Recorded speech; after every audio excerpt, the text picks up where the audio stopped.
আসসালামু আলাইকুম। আজ আমি উপস্থিত ছোলা ভুনার রেসিপি নিয়ে। এই ছোলা ভুনাটি অন্য সব ছোলা ভুনা থেকে একেবারে আলাদা। এটি খেতে অনেক সুস্বাদু। এটি বাসায় আপনারা একবার ট্রাই করে দেখতে পারেন। এটি ছোট বড় সবাই পছন্দ করবে।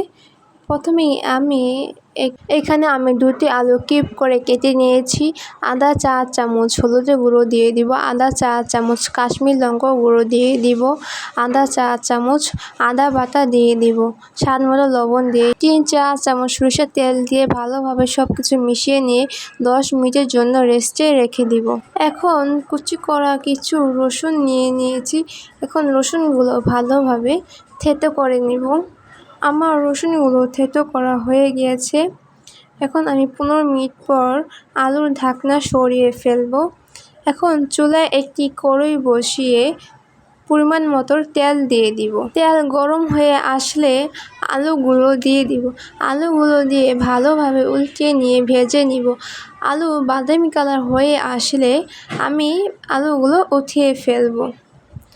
এখন আমি একই তেলের ভিতর পেঁয়াজগুলো দিয়ে দিব। আপনারা যদি ছোলা ভুনা মুড়ি দিয়ে খান তাহলে তেল একটু বাড়িয়ে নিতে পারেন। আমি ছোলা ভুনা মুড়ি দিয়ে খাবো না, সেজন্য তেল কমিয়ে নিয়েছি। এখন আমি থেতো করা রসুনগুলো দিয়ে দিব। রসুন দিয়ে বাদামি কালার করে পেঁয়াজ ভেজে নিব। এখন অর্ধেক পেঁয়াজ উঠিয়ে ফেলবো আর বাকি অর্ধেক রেখে দেব। এখন আমি 1 চা চামচ রসুন বাটা দিয়ে দিয়েছি। এখন আমি অল্প পানি দিয়ে দিব। আধা চা চামচ হলুদের গুঁড়ো দিয়ে দিব, স্বাদ মতো লবণ দিয়ে দিব আর কাশ্মীর লঙ্কা গুঁড়ো দিয়ে দিব। এখন এগুলো দিয়ে ভালোভাবে মিশিয়ে নিব।